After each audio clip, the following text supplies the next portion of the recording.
Hey Maddsters! So hopefully you guys have been starting to hear back about your Michigan decisions, and after you commit to Michigan, you can kind of start thinking about looking for a roommate.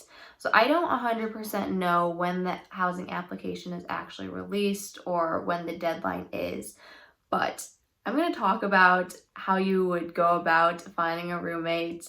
I, as you guys know, went in blind and had a fantastic experience. I still talk to my freshman year roommate. She's fantastic. And then after that, I've had very great experiences with all of my roommates. So overall, it's been really fun for me. And I just want to share with you guys like how you navigate that, as well as trying to give you guys like a better perspective on, living with another person. So here we go.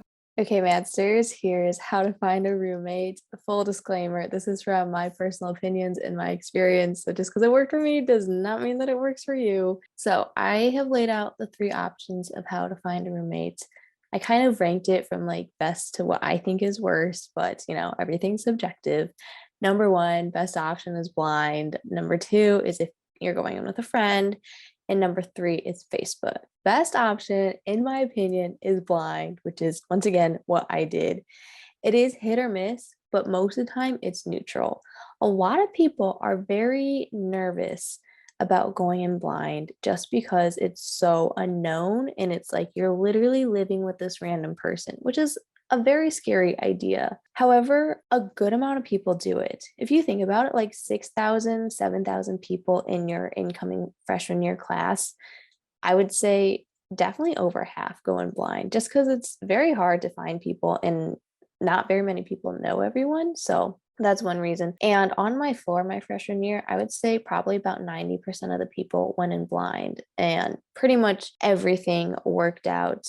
Of course, there are the horror stories where they like had a terrible roommate. I know one girl who went in blind and I guess she was having problems with her roommate, so she moved to another dorm. And then I know other people who went in blind and they just kind of like live together. So it's just like cohabitation, which, it is what it is. That's kind of all you can go into expecting. But the pros really of going in blind is that it's so easy. Like no thought into it. You just say you're going in blind and Michigan just sets you up. And also there's no expectations going into it. So if you have these preconceived notions about these people you're going to live with, you kind of have a higher standard for them.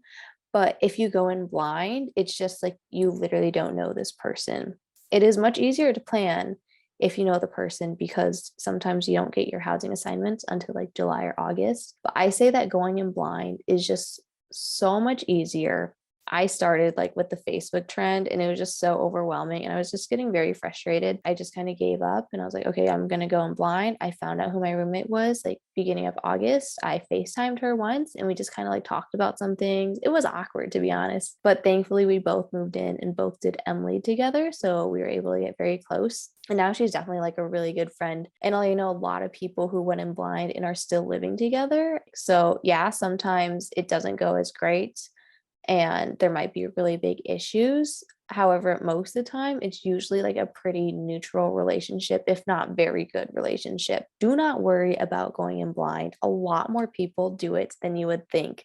I was so nervous because I was like, oh my God, I'm going in blind. Like I'm the only one who went in blind because I like couldn't find a friend on Facebook. Totally not true. Like so many people go in blind. You'd be very surprised. So if you're tired of looking on Facebook and just want to have a roommate, go in blind. Second option is going with a friend. I saw this quote, someone said it on TikTok, and they said, your roommate can become your best friend, but your best friend cannot become your roommate. And I would agree with that actually. So, definitely the pro of rooming with your friend is that you're familiar with them and it's very easy. I know one pair of best friends who like went in as best friends and like are still best friends now. I think it's just very hard to put that pressure of also living together with being best friends with each other, or at least very close friends. I do know people who were friends in high school who roomed together and they're like, that was not a good decision for us to do. However, there are the people who like they room together and they still really enjoyed it. Like I said before, sometimes, especially the big adjustment into college and just having to like room with someone, maybe you've never shared a room, maybe you like aren't super close with your friend, maybe it's just an acquaintance from high school, a friend of a friend, it can cause some like pretty big relationship issues, as well as it can create a bubble. This doesn't always happen, but sometimes people room with their friend from high school. That's kind of more common with people who like go to high school in Michigan, but then they stay like within that like Michigan high school bubble, so then college is kind of a continuation from their high school experience, which personally I'm not a fan of, because I feel like college is when you should start over and meet new people. But I feel like kind of rooming with a friend from high school does keep you within that high school mindset. I know I'm not speaking from experience, just because my year I was the only person from my high school and in my area to go to Michigan. So I didn't really have the option to room with a friend.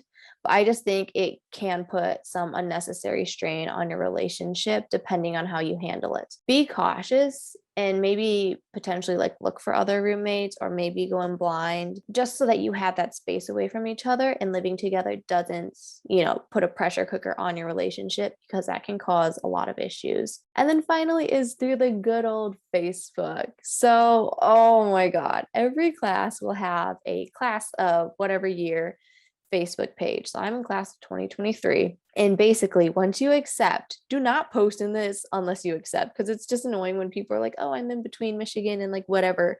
Like, no, only post if you actually accept. Post your little like spiel about yourself, which is the same from everyone else. So this was the most standard one. It was, hi, I'm pre-med and I like Grey's Anatomy. I like to go out with friends when also down for a night in. Every single girl has that last sentence in it, because you have nothing else that you can say. Like, that's just what you have to say. Even if you like to go out all the time, like, you have to say that you also like a night in. Like, that's just how it is. I personally hated Facebook. It was so overwhelming and just kind of sad, because like you would DM someone, be like, hey, like, you sound really cool, like, introduce yourself. And they'd either be like, oh, I already have a roommate, or they just ghost you, or you kind of talk a little bit and then they'd ghost you. So it's just like very difficult. And it's also very like superficial, because you're just judging on whatever pictures that you post on the Facebook. It was a terrible experience to try to look for a roommate on Facebook. If you are lucky enough to find a roommate off Facebook, the pros are definitely that it's easier to plan, because say you find out, I don't know, in March that you get into Michigan, you post on Facebook, you find a roommate. And so that kind of gives you guys a lot of opportunity from like what, April to September, to get to know each other. And so there is a lot of security within that.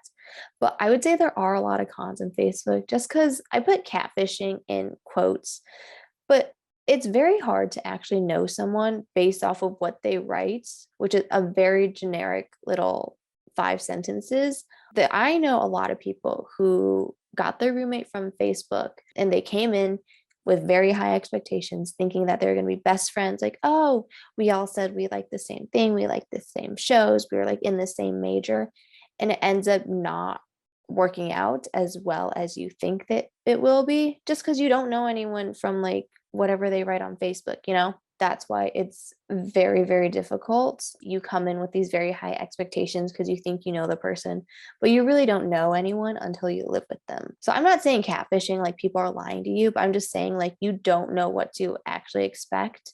And how people are on, the internet is a lot different than how they live day to day, and how it is sharing a room with them. And also, like I said before, it is very labor intensive. Like, I spend so many hours on Facebook. I do know people who met on Facebook and are still like best friends and roommates today. But I would say it is, I guess, like kind of a higher chance that it goes wrong, just because you have these like preconceived notions and expectations for this person that you do not have if you go in blind. So that's why Facebook, I would say, like, sure, post. It's a good way to like make the internet friends and to follow the people that you're going into school with. But I think it's very hard to judge a person just from their Facebook post, if you see what I mean. But there's still a lot of people who like come out of their freshman year with their Facebook roommate and like love them. So it is very hit or miss. Like I said, every option has its own risks.